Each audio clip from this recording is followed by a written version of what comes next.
Good afternoon, everybody. I'm Eric Chilton. Time for the 4 to 5 once again. Look who joined the party today. Lauren Coleman, Lenny Robinson, Stacy Spivey. Welcome to everybody watching us right here on WFMY News 2. Don't forget Fire Stick, Roku, and our News 2 app for your TV, phone, or tablet. And hey to those watching us on Facebook, make sure you give us a shout in the comments section. Let us know that you're here. In the meantime, let's go ahead and get to our top story, the rise in COVID-19 cases across the Triad. Right now, experts are on high alert amid a possible surge, a COVID surge. Take a look at this CDC community spread map of our state. As you see, this yellow area, that is Forsyth, Alamance, Davie, Surry, Stokes, and Yadkin counties. Right now, these counties have medium risk of exposure. That means people at high risk of exposure or compromised immune system should take extra precautions. Now let's talk about Guilford County. This map has it colored mostly green, meaning low risk of exposure, but that doesn't mean COVID concern isn't top of mind. Look at the latest data from the Guilford County when it comes to the percentage of tests coming back positive. The latest number is 25.5%. It's more than 5 times the county's goal of 5%. That means 1 in 4 COVID tests in Guilford County is coming back positive. We haven't seen a number that surpassed 25% since the end of January. It's easy to see how our numbers have trended upward over the past couple of weeks. Over the past 10 days, this number has surpassed 20% 5 times. While it's important to track daily case counts and percent positive rates, doctors say they're likely just a snapshot of COVID spread. They say the totals are an undercount because most at-home tests are going unreported. That's one reason that the CDC and all the rest of us have been focusing on hospitalizations. Those numbers are much more stable. Right now, we're also seeing a slight uptick in hospitalizations in Guilford County. Around this time last month, the total number in our area was 20. Since, that number has climbed to 31. But there's a silver lining to these COVID metric jumps. Experts say hospitals are in a better position heading into possible surges compared to last year. There are more tools, immunity, and resources available. That's why Governor Roy Cooper is encouraging people to seek treatment quickly if they get sick with COVID-19. He, along with state health officials, say taking COVID-19 medicine keeps people out of the hospitals and lowers the chance of death. They also say more than 2/3 of North Carolinians are considered high risk for severe illness if they catch the virus. To find a place that prescribes COVID medication, you can speak with your doctor or call this number, 1-800-232-0233. Now let's get to your 4 to 5 roundup. Right now, more grieving families in Uvalde, Texas are laying their loved ones to rest. 19 children and 2 adults were killed in the shooting at Robb Elementary School last Tuesday. Today's services were for 10-year-old Jose Manuel Flores Jr. and teacher Irma Garcia. The funerals come amid more questions about law enforcement's response and delayed confrontation of the shooter. Yesterday, Texas's largest police union urged its members to cooperate fully with investigators. Today, friends and family are mourning the life of a firefighter who died in the line of duty. The Bethany Fire Department in Rockingham County says 32-year-old Brandon Yeager died yesterday at the fire station. Since he died within 24 hours of a call, it's considered in the line of duty. They're now waiting on an autopsy report. Yeager was a firefighter for more than 12 years. Well, a jury rules in favor of Johnny Depp in his libel lawsuit against his ex-wife Amber Heard. Depp sued Heard for defamation over a 2018 op-ed she wrote describing herself as a public figure representing domestic abuse. The jury also found in favor of Heard, who countersued over statements made by Depp's attorneys calling her abuse claims a hoax. Jury members found Depp should be awarded $15 million in damages, while Heard should receive $2 million. Well, today, Teresa Biffle takes over as the interim Greensboro police chief. She's a 27-year veteran with GPD and is temporarily taking over for former Chief Brian James. James finished his last official shift yesterday. It was hot yesterday, it was hot the day before, and guess what? It's hot today. Some locations even warmer than others. Yanceyville at 94, currently 95 down in Troy, Greensboro at 89, but no matter where you are, it's still hot. Temperatures way warm and that humidity building in. Some of those dew points are screaming summer, making for very muggy feels. So not only hot, but very humid in a lot of locations across the central Piedmont.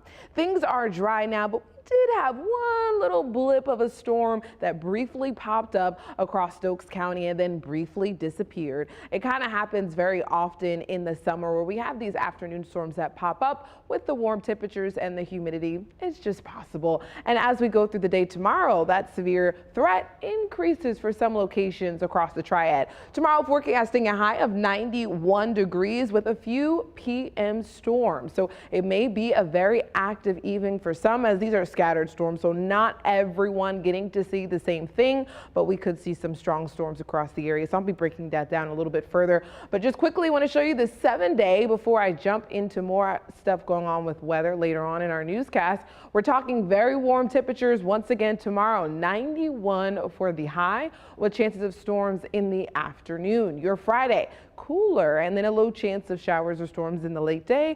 And then as we go through the weekend, it's looking beautiful. Low 80s and less humid, and we will be staying dry for your Saturday and Sunday. Next week, temperatures get a little bit warmer with the chance of an afternoon pop-up storm, kind of very similar to what we're seeing today, where most of us may stay dry, but there is a possibility that an isolated storm or two can pop up on our radar with those very warm temperatures and that humidity building back in. So over the last couple of days, high, and we're going to have a cold front cross our area tomorrow. And just ahead of it, we're going to start to see some showers and storms develop. And then behind it, temperatures cool down. All right, check this out. NASCAR fans, listen up. Race cars back on the track at the historic North Wilkesboro Speedway. The Smart Modified Tour was holding a testing session ahead of the August short track race, and former NASCAR driver Bobby Labonte was among the drivers taking part. He says it's exciting to get behind the wheel again in North Wilkesboro. Pulled out there this morning, run a few laps right away, and brought back some memories from 25 plus years ago. I mean, it's the last time I raced here in a Cup car, and it's obviously, kind of seen its better days as far as the asphalt grip level goes, but because it sat here. But I think it's just so awesome that, it's still here. The Smart Modified Tour will race in North Wilkesboro. That'll be August 2nd and 3rd. That is a historic track there. I think it opened in 1947. Wow. And then, closed for a while. Now it's back again. A lot of people, because I'm from Surry County, which is near Wilkes County, a lot of people are excited to see racing again. A lot of people talking about this, excited about it. Yep. I believe they had some people could come into the racetrack a couple weeks ago to go and check it out. So this is definitely a big news for our area. And if you drive up 421, if you ever have to head that way, you go right past it. It's so neat to see. It's full of history. I want to go and check it out. I just love that his car says cookout. Representing cookout. When it makes me want to go get a milkshake. I think it did that on purpose, so the car behind goes, oh, milkshakes, just drives off. Right? Exactly. Yeah. They just get distracted. But I think it's really great that he got to go back kind of probably like full circle for his career, and just an exciting time. It's neat. Well, short tracks are different. Had you ever been to a race there? Not here. In fact, that's what I was about to say. I've never been to a short track race. And everybody says you got to go to Bristol because that's a really good short track. Because I think a reason a lot of people go, nobody will admit this, but there are more accidents in short tracks, but they're not going as fast. But still. Because it's a shorter distance for them to get around, jockeying. So it's more, so I could definitely see that happening. So I've never been to a short track race, but this will be a lot of fun and a ton of history coming back too. Good deal. All right, let us know what you think about this on Facebook, although I know you love it, and we'll be right back.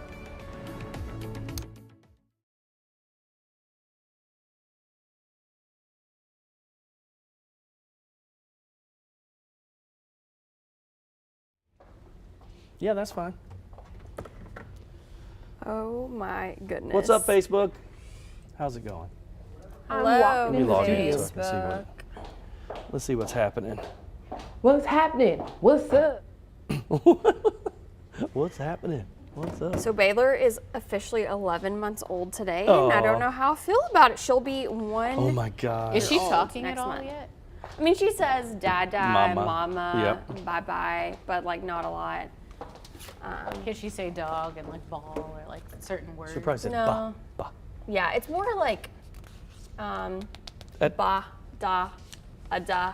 At her, stuff like that. But you understand her language now, like when she says certain things. Oh, you know no, what I she don't means? yet. Oh, No. okay. But Still is she really doing? baby Did they talk. teach him sign language like they do at some She knows preschools? this is more, Yeah, this is more too. I know or this is something. that. Give me that. Who said that? Oh, Melita said on Facebook. I do want to see a short track race. I've never been. Aw, that's sweet. Okay. The only racetrack I've ever been to is Martinsville.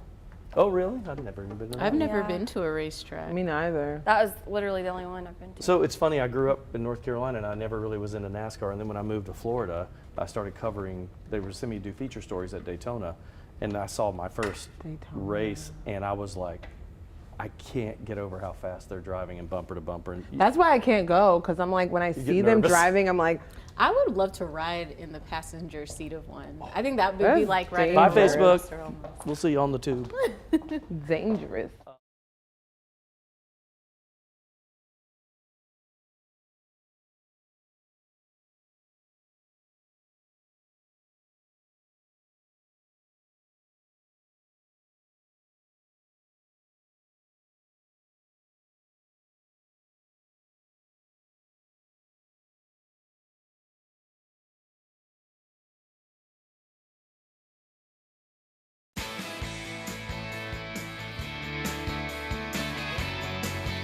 And it really became sort of, an icon for Greensboro community. It's hard to believe that it's been 2 years since the downtown Greensboro staple Smith Street Diner closed. But now the owners are on a new adventure, opening yet another restaurant in Greensboro with a completely different menu and style. Co-owner Beth Kiesnerman says closing the diner 2 years ago was tough, and she's still not over the decision. She thought when COVID-19 shut down everything, the diner would eventually open back up, but that didn't happen. And I was like, there's no way we couldn't survive if we opened, because we were small. They were limiting, how many customers. We weren't set up for to-go orders. We just, it wasn't in the cards. She says even now the diner style is too expensive to run, and that's where the idea of Gate City Provisions Eatery and Market was born. They'll offer eclectic sandwiches, soups, salads, and baked goods. Even one of the diner's most popular menu items, gumbo, will be available. But the concept will be much different. It will be counter service and a smaller menu. And while Beth says she's ready for a fresh start, she says it's still been difficult to open a restaurant during these times. Everything just seemed to take a little bit longer. And then, of course, labor issues. We're not fully staffed. We have a couple of people, and we'll just sort of have to adapt. They are anticipating to open on June 14th and hope to later have a small market there for people to come in and grab some items like little canned good kind of things like that. So I think it should be a lot of fun. But it was interesting to hear her story about how she still is emotional talking about Smith Street Diner. I had the privilege of going before it closed and it was so good.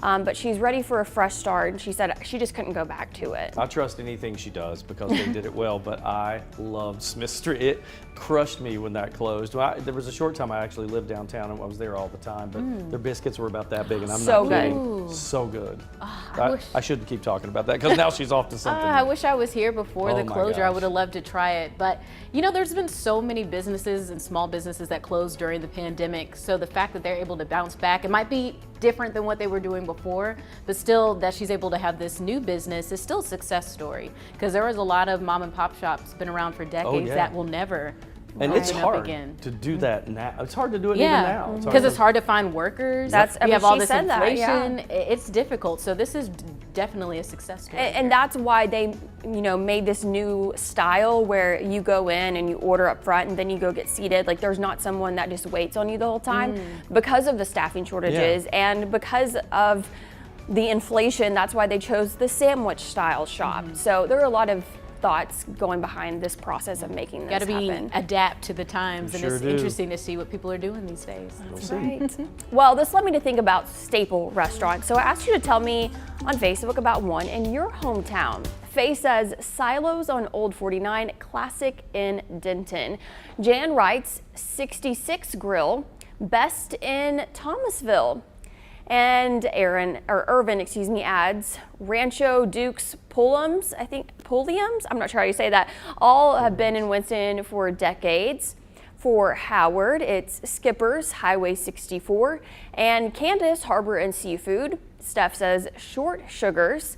Larry says Frank and Larry's. I wonder if he's the owner of that. And then Bobby writes the Original Skids. So do y'all have a staple restaurant from your hometown that you just like love, or maybe one here in Greensboro? All right, so there were two in my hometown. One is Snappy Lunch, of course, because that's the Mayberry one in Mount Airy. But the other one has been there since, I think, since the 40s, but it was called the Derby, and it is still going. It's still there. So it had a big sign on the top that looked like an old hat, like a Derby hat in the old days. So yeah, those are the two. So, you know, I've lived in several different places. So I'll talk about the most recent place I lived. In Memphis, there was a lounge called Privé that I loved to go to, and Yo Gotti, the rapper, he actually owns that restaurant, and his mother manages it. What? So when you come in, she'll like welcome you, she'll seat you, but it's really nice. Think about the club, but as a restaurant. So they have a DJ and live music sometimes, cool. But the food is phenomenal. I'm talking lobster tails, they have this nacho that I love so much, and then on Sundays, they do this like Sunday dinner style, and they'll have like gospel music and stuff. Okay, Yo Gotti. Really good food. I love it. So in my hometown, there is a staple restaurant, but I have to mention the staple donut shop. It's called Dale's Donuts, and literally everyone in Saline County, my little hometown, goes to Dale's to get donuts. We even had them at our wedding. That's how significant they are in my life. Oh, wow. Wow, that's crazy. So it's just this like little hole in the wall, and you go and get the best donuts. If we're talking local here, and not necessarily my hometown, I love the Village Tavern chain. I was gonna say that. That's my favorite. I have been going there like weekly. It's so over the last couple went months. Together. I went on Sunday for brunch. So good. I love We'll take that a place. break while we think about food. We'll be right back. Always think about food. Yes.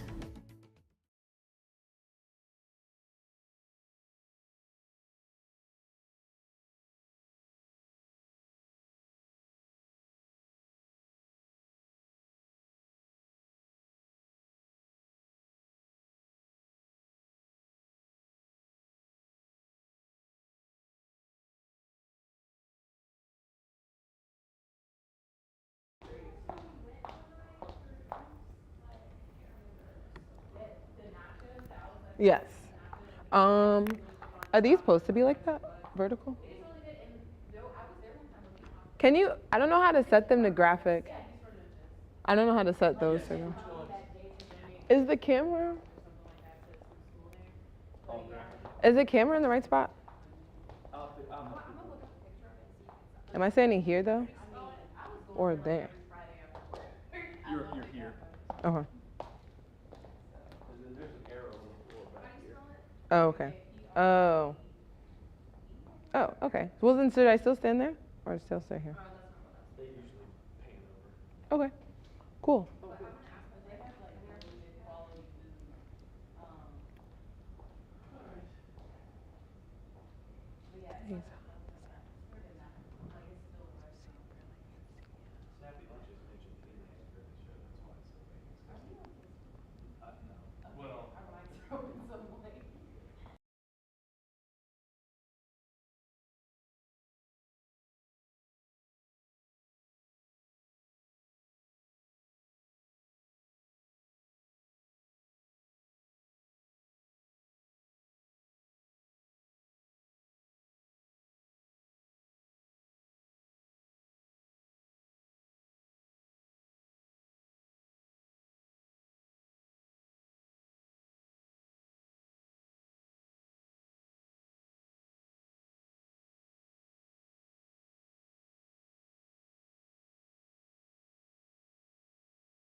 Today is hot.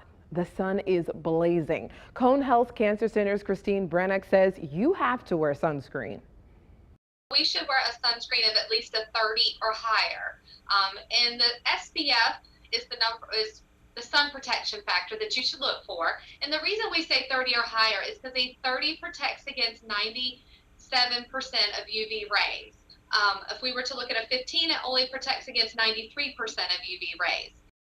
So yes, if you are watching me on your TV screen, you need sunscreen. I know it feels like we are a broken record with the sunscreen story, but I have heard from way too many people that look like me, blessed with a little bit more melanin and chocolate skin, not interested in wearing sunscreen. Or better yet, people thinking just because the clouds are out, the sun rays can't still harm you. So I'm busting myths today. Yes, Black people need sunscreen, and yes, you need sunscreen on cloudy days in the summer. Sunscreen is not a magic recipe for blocking the sun. The SPF number, so this number on the bottom of your bottle, determines how long until you burn. So simply put, let's say without sunscreen, you naturally take like 13 minutes to burn. Applying an SPF of 30 will take you 30 times that longer before you burn. So this is not the best. The 15, not so much. The 30, it's good, but the 50, that's even better. So when you're going to the grocery store, these are the two that you want to look for. Massachusetts Winchester Hospital reports darker skinned people have naturally an SPF of about 13. So although darker skinned people are naturally more sun protectant, we can do even more. At the least you can do is get down with the 30s. This is what I'm talking about here. So you want to apply 30 minutes before you go outside. Use at least 30 SPF and apply at least 30 milliliters or 7 teaspoons when heading to the beach. So we talk about SPF, and that's something that I know a lot of folks need to wear, but did you guys know about all the details about, you know, especially African Americans or when it's cloudy outside? Yeah, so I'm one of those people that didn't believe I needed to wear sunscreen because, you know, I have a lot of melanin myself, but it took me going on a beach trip where I actually started peeling. And so that's when I was like, okay, I need to start wearing sunscreen. But then as we've done more stories like this, don't need to just wear it when I go to the pool or the beach, still need to wear it when I'm out and about, just in general. Yeah, and I think a lot of people think when it's cloudy out that, oh, Yes. the sun's not doing anything today, I'm fine when I walk out the door. But that's not the case. I've done that. I've done that where I was like, you know, I'm good. And so when we went to the beach this past weekend, my two little ones, you know, we slather them all up and they're playing, but you forget to reapply sometimes. Yeah. And we did forget, Yeah. and they had minor, it was mild, but still they had some sunburn. You have to reapply every couple hours. Yeah, I think the thing that I learned that I thought was most interesting in just my time of learning about sunscreen is that if you put on like a 20 SPF and then you put on a 30 SPF, that does not mean that it becomes 50 SPF, you know, it really is just the 30. It would be whatever the highest one is. And just, I wear it every day on my face. I used to not do that, but like they say, you're supposed to wear it every day because even just walking outside, you're exposed to those UV rays. I think one rule of thumb that when I was reading was that when it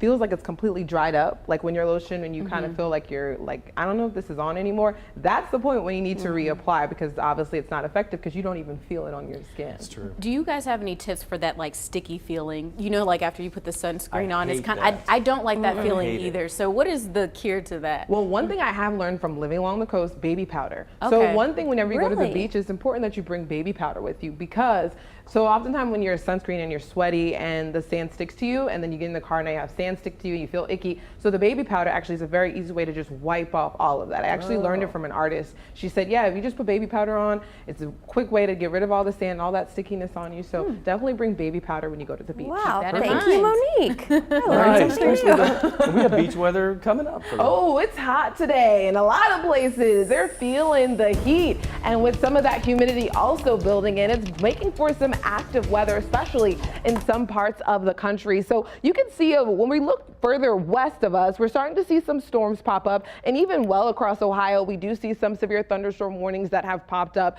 This is all in that swath of area in yellow with that slight risk for today. And as we look to our area, we do have the possibility of some non-severe storms. And earlier today in Stokes County, we did have that one small storm that popped up. Tomorrow, things change a bit. The swath looks a little bit different. We have this green here, which is a marginal risk level 1, and that yellow though, kind of just really owned to the Virginia, Maryland, D.C. area.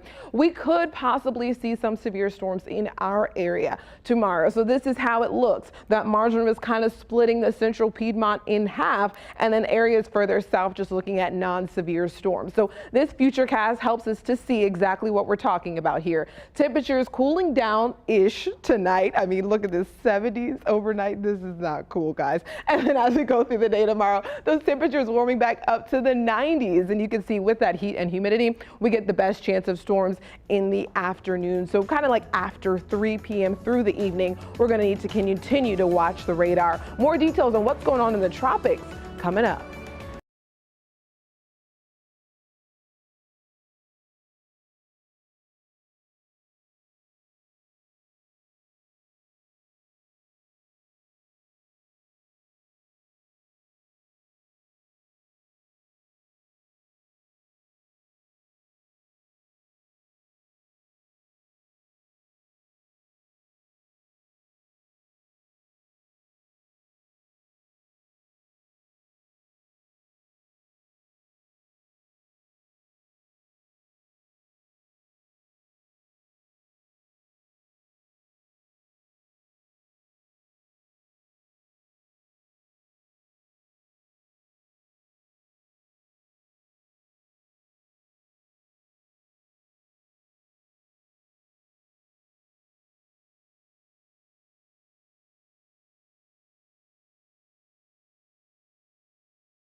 Okay. I'm talking about being nice and why it's so hard to say something nice when we just react when someone isn't nice.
You know, today is National Say Something Nice Day. I like that. You'd think that people would only say nice things to each other, but we all know that is not the case. If you take a little scroll down any social media timeline, you're probably sure to see at least one, if not many, not so nice comments. Oftentimes, rude behavior comes out during disagreements or heated argument when anger plays a role. Blanca Cobb, who has a master's degree in psychology, says you can handle disagreements and still remain kind. So Blanca, when someone annoys us, why does it seem easier to say something mean than something nice? It's easier to say something mean than nice because we react emotionally. We react impulsively, right? When somebody smiles, what do? You smile back. So somebody's going to pick on you. What are you going to do? More than likely, you're going to pick on them back. So the way to combat this is really be in control of your emotions. And that is going to help you come across kinder to somebody. Now, when someone is impolite, I think it's hard for most of us to respond kindly. How can we navigate that? Well, you realize that you can't control anyone else. You can only control you. So you have to counteract that impulse. So what I say is like really stop yourself, like physically, like press down on your lips to stop yourself from saying something and think about what that snippy response is that you have in your mind and see how you can reframe it so it can be kinder or gentler or at least neutral, right? So what you could do is you can comment on what you're seeing in their behavior. You might say, you know, Eric, there's something going on because normally you don't talk to me this way.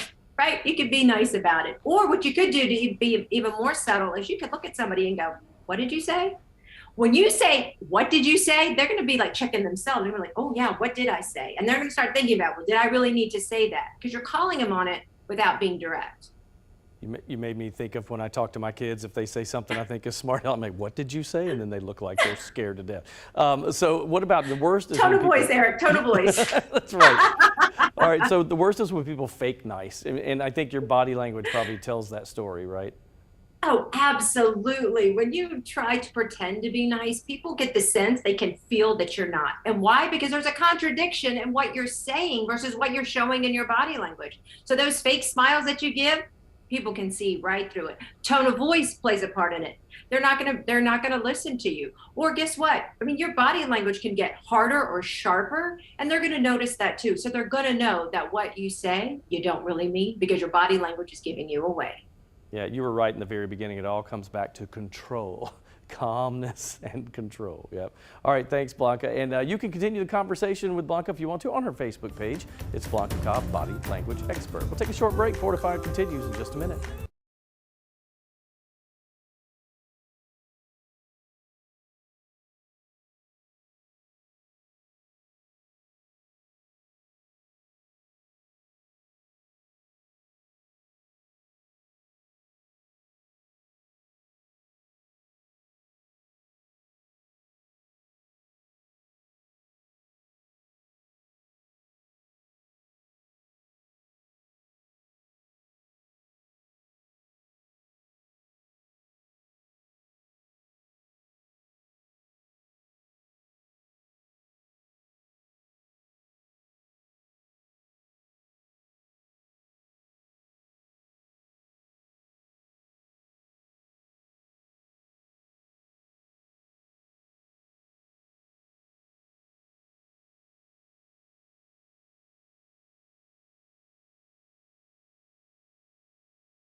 Good afternoon, everybody. Thank you for being with us. I'm Eric Chilton, joined alongside Monique Robinson's here, Lauren Coleman, Stacey Spivey. We're all here. Thanks for watching right here on WFMY News 2, or if you're watching on Fire Stick, Roku, or our app. And remember, you can also watch us on Facebook. Jump in the comment section, talk with us during the breaks. In the meantime, let's go ahead and get to our top story, the latest on the baby formula shortage. Today, President Joe Biden held a roundtable with formula manufacturers. He and others within his administration discussed plans to increase production and speed up imports from overseas. But some families do have safety concerns about the rapid push to get more production on shelves.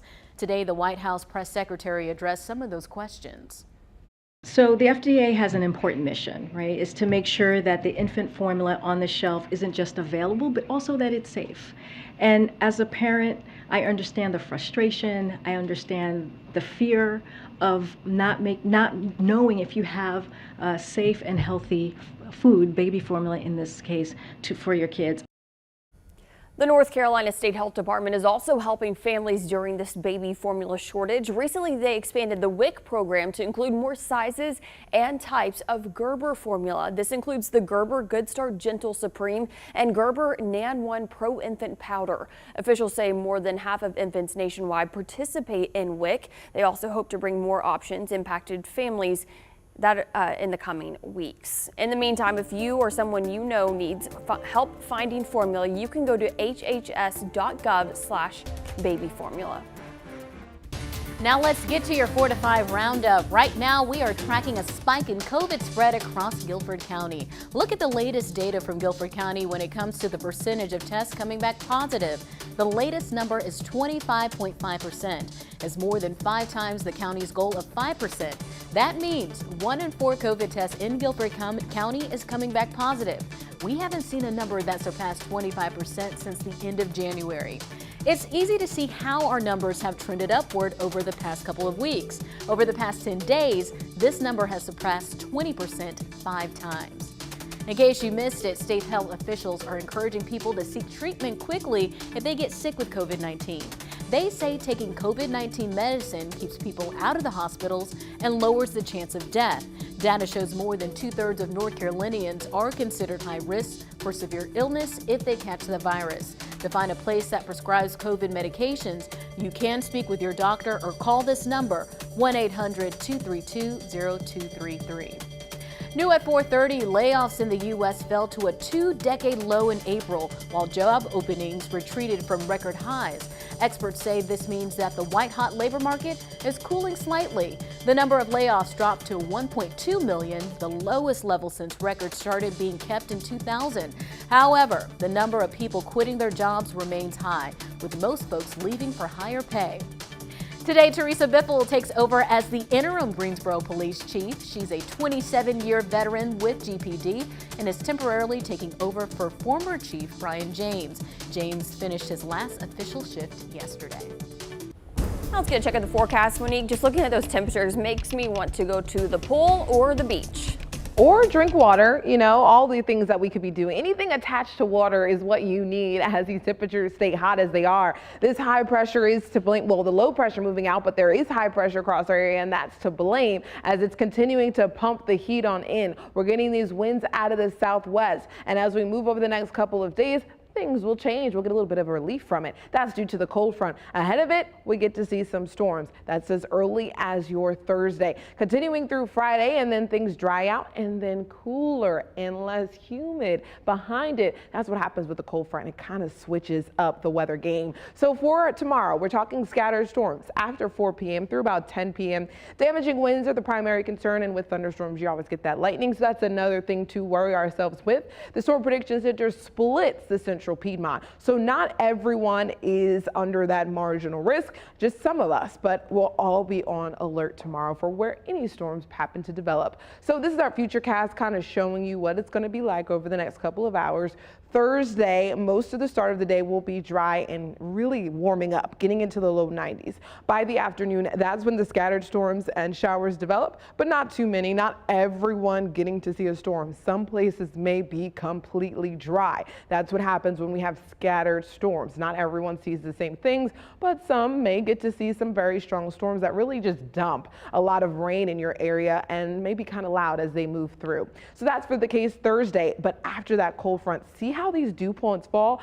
Saturday is going to feel good. Not only will we have temperatures in the low 80s, but the humidity won't be a factor. So it's going to be a great Saturday for outdoor fun. Taking the kids to the park, going for a walk, taking the dog to the park with you all. It will be an enjoyable day on Saturday. Sunday, that's when that temperature trend, the humidity trend starts to increase, and the temperature trend. You'll see that on your 7-day. So you'll see those temperatures getting warmer and warmer day by day.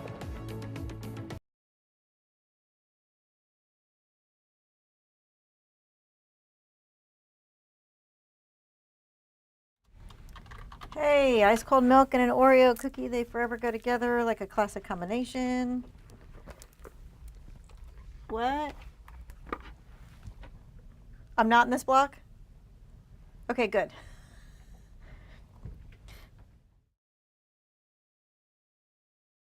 And then it's Wednesday, it's all good.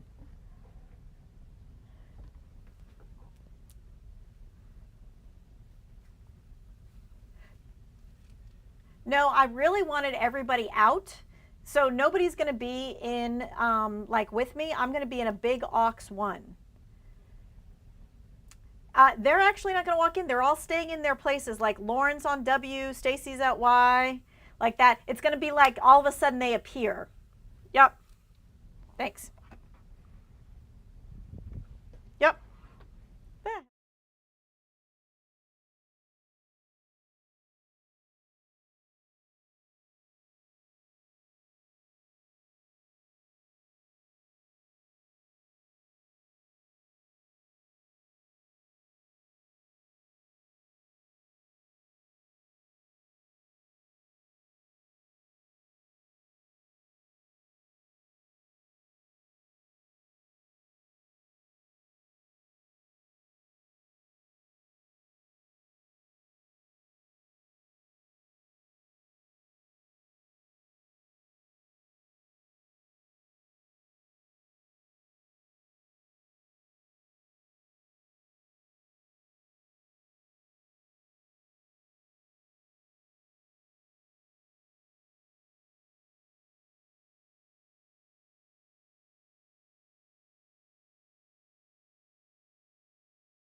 Leading voice of the Harlem Renaissance, Langston Hughes wrote a poem entitled A Dream Deferred.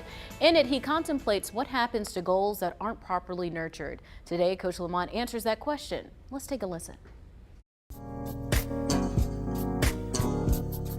So many of us are waiting for the planets to align before we step out and make our dreams a reality. Now think about it. How many times have you said that this is your year only to discover that you're still in the same place you were last year at this time? It is time to put your dream into action. It is time to do what you said you would do and have the life you know that you've always said you wanted. Remember, if we are constantly waiting for the right moment, the time will never be ideal. But step out anyway. Now, if you are putting off your dream because you fear the work that comes with it, you're going to become comfortable in the place where you currently are. How long do you truly want to remain? Your dream is calling. This is Coach Lamont. Make today your best you day. Go after your dream. I'll see you tomorrow. Hard work. You can't just get the dreams without putting in the effort and the work. Yeah, this made me think a lot about, it's one thing to just jump in, but I think in order for you to pursue some of your dreams, you got to surround yourself with the right people. You got to seek mentorship and all those things first, but you know, you can't just stand by and think things are just going to happen for you. I feel like I'm living in my dream right now, which is kind of crazy. Like for so long I dreamed of meeting my husband. For so long I dreamed of having a baby and just having a family, and here I am, and I'm just so grateful for it.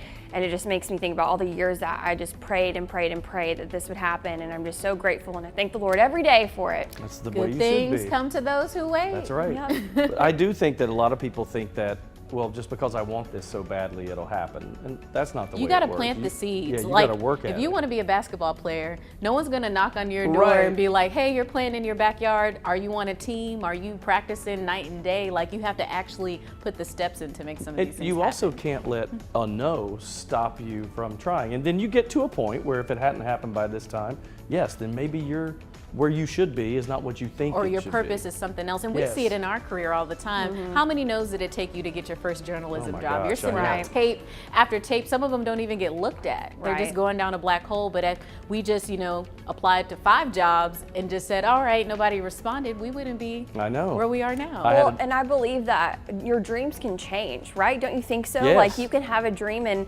then change your dream the next day. And I think that that's totally okay as long as you keep working towards it. I think life experiences change what we are meant to do in our Yep. lives. I had a news director once, it was in the Triad, who told me, he said, you need to find something else. You'll never work in television. I was like, I've heard some Look at things you too. now. Yeah. I was been told, doing do this a you have while." star power? that's good. Yeah. No, do you have Oh, I thought you that? said you like have it. questioning it. Oh, Like, no. you always have people that question some of your abilities. I was Right. told I was too shy. Look And at here all you of are. us. Here you are. All right, so this is somebody who didn't take no for an answer. Yesterday we told you about the band We Rise to Fall being up for the best rock band in the state for the Carolina Music Awards. Well, lead guitarist Jen Phipps is a huge part of their success and paving the way for other female guitarists in a predominantly male-dominated music genre. I caught up with her and chatted a little bit about her passion. Yes, it's all about the hands. If you're the lead guitarist, this one's got it down. Jen Phipps with us today. So this band, how did you get involved with this? And then I want to hear a little bit about how you got to play guitar. Well, Jeremy called me kind of out of the blue, and just was like, "Hey, would you be interested in playing guitar?" And I was like, "Sure, I'll jam with you guys." I had said no to different other people.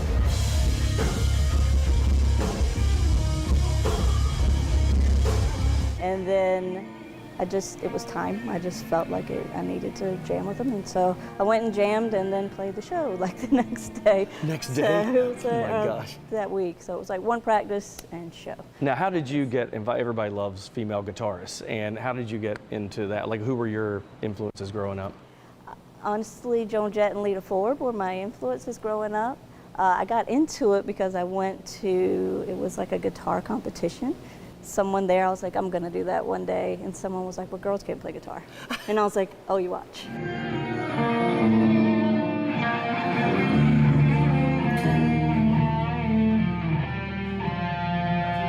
That was kind of the story of led me into guitar. As soon as I picked it up and touched it, that was it. That was my life.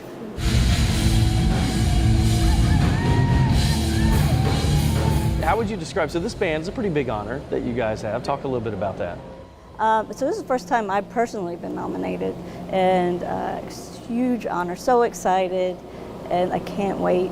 And it's just amongst so many wonderful people now and then have gone in the past. I think that's the key too, because you're among an elite group. That's got to feel good. Very good, yeah. If you had to describe this type of music for this band, what would you say? People ask me this question a lot, so I like to say generally hard rock with a touch of metal and a flair of southern rock. So kind of everything. Best of everything in there. There you go. Now you know the band you got to find. And she was saying that when people told her when she was young, they said 2 things. Like she said, somebody said, your hands are too small to reach around and get the frets, on the guitar. Somebody else said, girls aren't lead guitarists.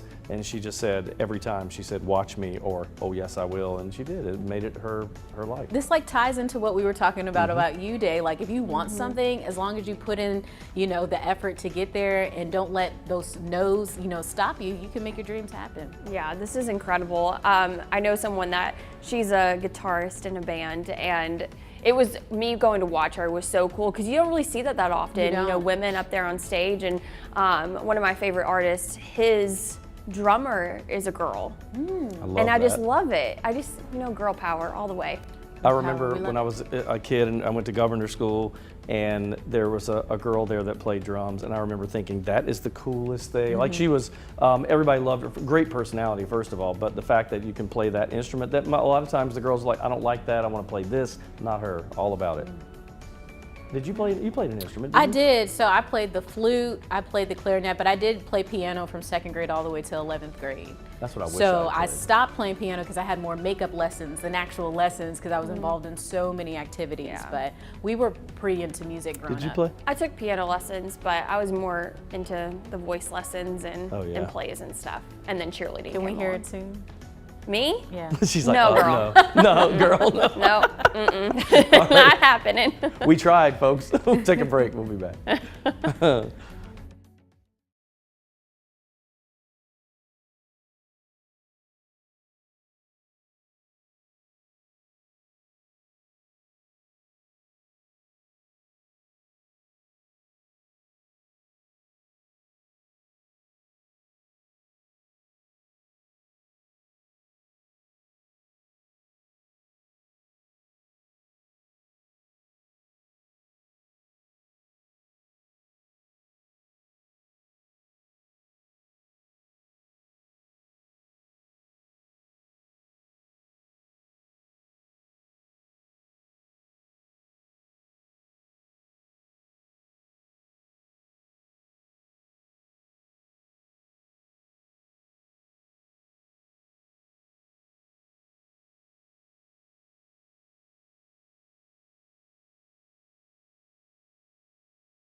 today's speaker. Have all my 4 to 5 friends join me.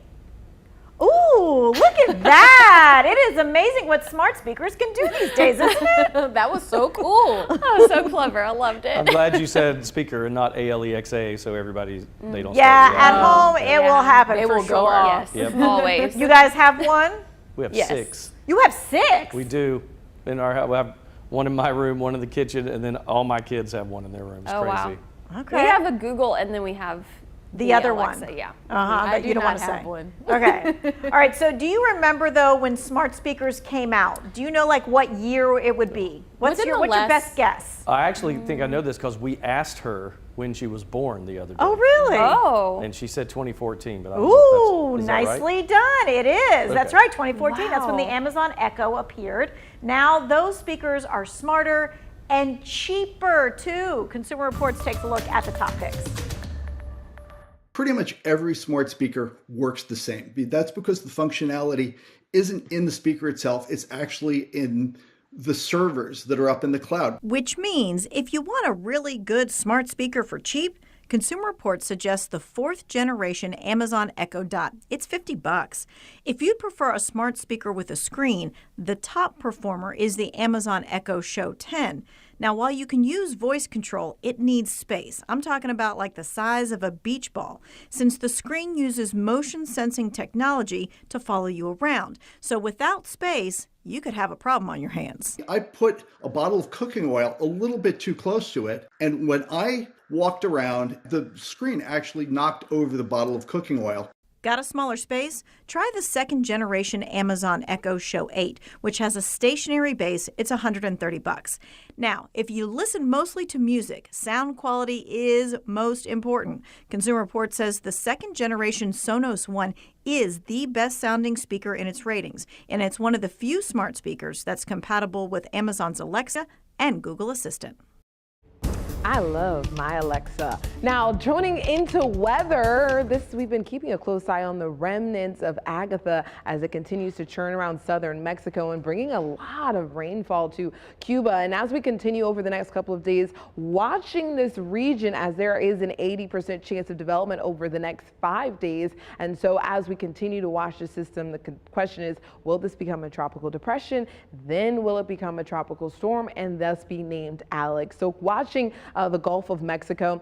Elsewhere, we'll also be watching the radar, especially through your day on Thursday, as the afternoon does feature the possibility of some storms.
Avery Powell, WFMY News 2. What do you do? Hi, 1, 2, 3, 4, 5, 1, 2. What does that mean? Not her great barrier. Hi, Illinois, Indiana, Iowa, Kansas, Kentucky, Louisiana, Maine, Maryland, Massachusetts. Okay. 10-9. Did you guys call me? Oh, 10-9-8-7-6-5-4-3-2-1. Talk to Sydney. Hi, 1, 2, 3, 4, 5, 6, 7, 8, 9, 10. Mic check.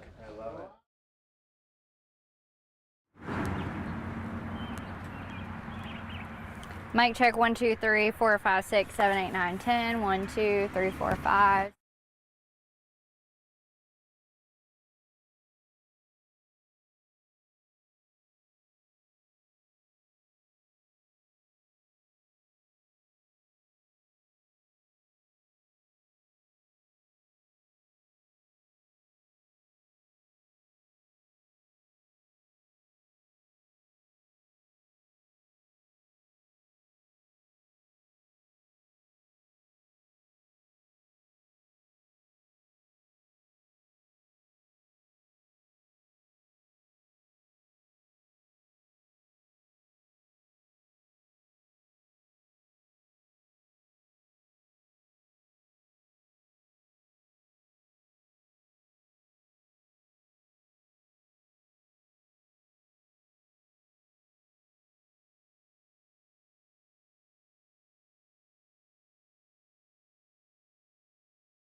It's time for my 2 cents. Inflation. It seems like everything is going up these days. Gas, rent, even groceries. Just the other day, I paid nearly $50 to fill my tank. I couldn't believe it. According to a Time magazine article, many Americans have little experience saving, spending, and budgeting in such a high inflation environment. It also offers steps you can take now to protect your money. Step 1, make a budget. A few simple cost-cutting measures can help counteract rising prices. Experts suggest canceling subscription services or trading down from name brands to private label brands at the grocery store. Step 2, pay off existing debt. Many put off paying off debt till the end of the month, but experts say debt should come second to living expenses ahead of investing. Step 3, maintain a rainy day fund. As prices continue to soar, set aside a few extra bucks to help overcome any immediate challenges. This practice came in handy when I had 2 busted tires in just a 2-week span. Step 4, invest in your home. Though the cost of building supplies and labor may be on the rise, experts say it's better for homeowners to invest in their current properties before buying a new one. I know we're all tired about hearing about inflation, but sadly, it doesn't appear to be going away anytime soon. Protecting your money may help to relieve some of the stress you may be feeling lately. That's my 2 cents. That's your 4 to 5. WFMY News 2 at 5 starts now.